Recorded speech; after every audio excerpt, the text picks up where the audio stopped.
Yeah, newly acquired. Lowered Barako 1 na naman, Lolo Barako. Around 18 to 20 years old. Lowered, kaya pipinturahan pa ito.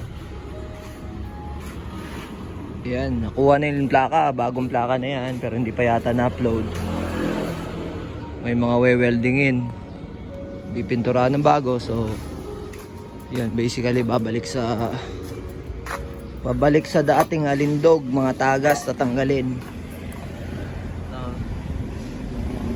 Mga ganitong tagas, oil seal lang to. O-ring pala, o-ring. Tapit o-ring, dalawa. O-ring sa ibabaw. O-ring dito na malaki. Gasket wala naman. So yan, okay, yan lang, tatang-anin lang yan. Papalitan lang para mawala yung tagas. Kasi napakarumi pag may tagas, ayan oh. Ang masaklap pa dyan pag naluluto ng init na makina, ang hirap na tanggalin. So as much as possible, wag hayaang maluto. Kung wala pang pampagawa, wala pang pampalit ng o-ring, laging hugasan ng gasolina na lang every 2 to 3 days. Kaya punasan para hindi maluto. Ang hirap tanggalin pag naluto na dyan sa cylinder head. So for now, ang sobrang liit ng gulong, so ibabalik to sa dating gulong.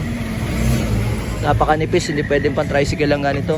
Yuyupiin agad ang rim niyan, tapos madali ka ipitan ng interior. Flat ang abot. Update dito after kung mapinturahan at matanggal yung mga tagas. Yun lang, share lang yon, share. Thank you so much sa mga nakapanood.